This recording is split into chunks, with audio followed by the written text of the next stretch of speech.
Okay guys, so today I'm going to talk you through how to set up a baby leopard gecko's tank, or at least a traditional way of setting up a tank. So first we're going to start off with hides because I spoke about heating and substrate in my last video, so if you want to know more about that, go check that out. So hides. On the hot side, I suggest getting some sort of log hide. You can obviously use caves and so on, but for me, I just use a log hide. But if you have a baby who is albino or has red eyes, make sure it's a dark hide. If you're like in this situation, right, so you might be able to see my hand in the background, right at the top there. This is because my window literally shines into here. It's diffused by a blind, so it's not direct light, but that means it really lights up the tank.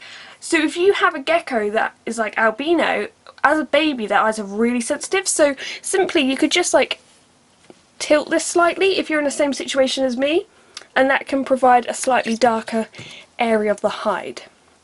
So when it comes down to the cold side, I always prefer using caves in this area. There's a lot of different caves to choose from, and for Gizmo I use this aquarium cave. It's a rock ledge, and I bought it in the aquarium section because if they're made of resin they can usually do fine with reptiles. The only problem here with Gizmo, because I'm setting this up for a 9-year-old gecko, not a baby, is I think this isn't like the biggest hide for her. I've seen her in it loads of times, but the problem what she does is she goes to the loo in it. You'll see her sat up all inside, you're like, oh, she's taking a little sleep. No, she's not. She's going to the loo. And there's actually a hole in the back here, and sometimes she crawls out. But yeah, this one will be great. It's nice and dark. But there are loads and loads of different caves you can choose from. Coconut hides, Exoterra caves, there's loads. There's one I bought for Ziggy when she was a baby. Literally one of the best hides I've ever bought for like a cold hide. Perfect, it's lasted this long and it's really great. Now for the moist hide. Now I find these slightly more important for babies. Obviously adults need these, but if you're using Eco-Earth like me, as I said in the previous video, you spray it with water, it's slightly damp, it's usually completely fine when it comes to adult leopard geckos. Now babies can be a little bit more, they have little feet, if you know what I mean. Like if they get it stuck around their toes, it's very hard to help them get it off. So make sure you provide a moist hide. Now I've made one in the past out of an old cricket box, and that's been fine. You can also use like a coconut hide. As I said, the Exoterra hide I bought Ziggy, since she's a baby she's had that. She hasn't had a moist hide in there, she's used that, because I can just spray that, it's fine, and that's always worked fine. One thing about shedding, and if you are looking at this because you're going to be a new owner, one thing that keeps coming up, and I don't get why it keeps coming up, is people saying, do I need to bath my leopard gecko now it's shed? Who is telling everyone to bath their leopard geckos once they've shed? Like, in all my years of having a leopard gecko, or leopard geckos, I have only bathed them 2 or 3 times. You don't have to bath them every time they shed, you really don't. As long as they've got all their skin off, they're fine.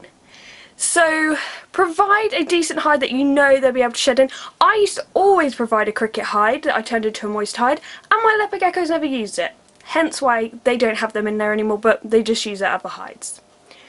Also, if you have a hide that has kind of a rough texture on it, like on the hot hide, that helps as well when they're shedding because they rub against it and it can help rip it off.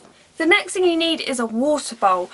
As a baby, don't get a bowl that's too big because you don't want them like drowning in it, because when they're little they're tiny, and probably that bowl is a bit big. It depends what age you get your geckos. So when I got Ziggy, she was 3 weeks old, and I used a milk lid as her water dish for the first week or 2 because she was so tiny. But you can start off with a little kidney dish, they're really cheap and you get them a decent size, and this kind of dish is fine. Is it maybe a bit big for a little baby, but let me just move this along here. Now, as I said in my last video, plants aren't particularly necessary, completely optional when it comes to leopard geckos. I'm not going to put any in with Gizmo, I don't think. I'm going to like keep it quite minimalistic. And then the last thing you need to put in is a little calcium dish. Now you can buy these dishes, or you could do what I do and just get them out of a milk lid. please just put, now listen to me carefully, okay, because honestly I get asked this so much, I don't know what I'm saying wrong in videos because people will still ask me, and I've said it 100 times in videos. When you put the calcium in the tank, it's calcium, 100% calcium, not with D3, just 100% calcium, okay? Komodo calcium dust and powder, or whatever it's called. That's great, okay? You don't have to put a multivitamin in here. You don't have to put calcium with D3. Just 100% calcium, okay? And obviously, it's very essential for a growing gecko, like a baby leopard gecko. They will need the calcium because they are like growing at a fast rate. And obviously all the other stuff that you need with leopard geckos. And if you are a new owner watching this, please check out my videos, check out other people's videos, make sure you've done your research before getting a leopard gecko. I hope this video has helped, and thank you very much for watching.